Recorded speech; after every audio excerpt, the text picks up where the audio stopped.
My name's Simon, and this is going to be my simple guide on notes and chords on the Pioneer DJS1000 Sampler. At the moment, I have a piano note programmed into all of these pads apart from one. So what I have here is the note of C, which I believe comes as part of the DJS1000 on the software that's inside it. Generally, people would use the scale function, and it would generally be on chromatic. I've changed this to Dorian, which gives me that as a scale. Just off that one note, which I'm sure everyone is quite familiar with playing with. However, to play chords, it will only play it once. I can't play any more than one note. This is where this part comes in. I've taken the same note and I've applied it to every single pad apart from one. And that should actually give me an entire octave in the key of C major, which is what I've saved this as. I do have a version of this in C minor, which follows the same theory. And it's all down to the pitch applied to each note. So that is the bass note. That is my C. That is the C that I'm working with. The rest of this follows on from this. So the second note in the sequence is a +2 pitch for here. Third note is +4 pitch. Fourth note is +5. Sixth is +7. Then we've got +9, +11, +12, 14,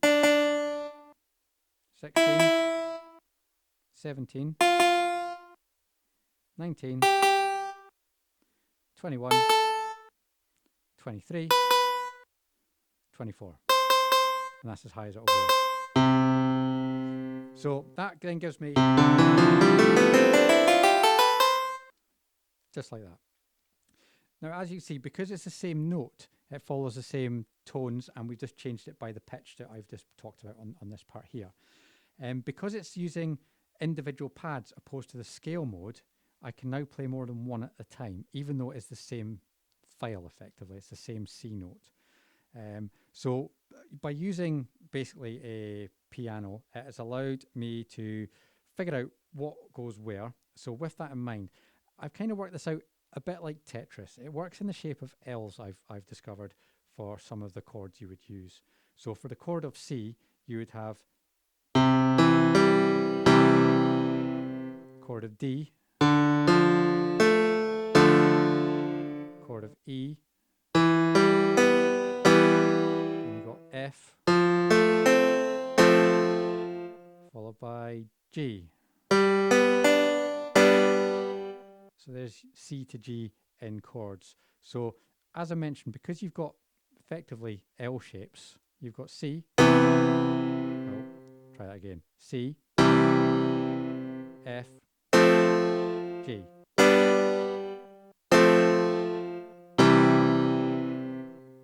So there's 9 pads. So if I was to take a note of the pitch and then reapplied that to say those 9 pads, I could have C, F, and G for 3 chords based on that, which would free up all of these ones here to lay in maybe a beat, rhythm, I don't know, whatever you want to put in there to play your chords along to. In this instance, I've actually just put a general beat on the last pad, as generally I would find a track that's played in the key of C major that would allow me to play the piano along to, only I don't have my USB with me today. So I've just thought I'll load this in as a bit of a demo.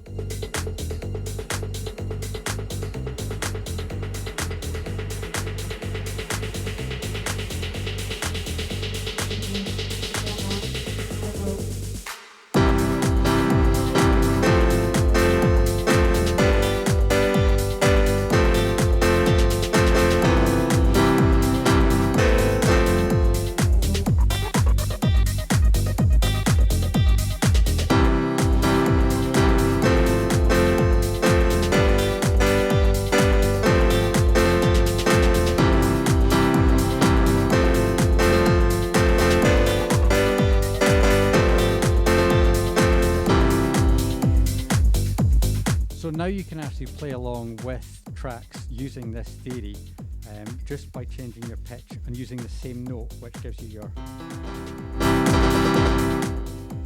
ability to play chords, which hopefully will be useful to someone. I'll be curious to see what else people can do with it.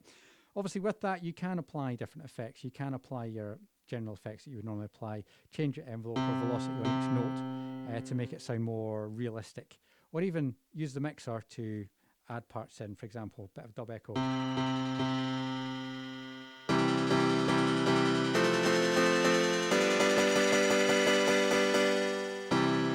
Depending on what you want to do with it. Obviously, you've got a whole raft of effects on your mixer to play with.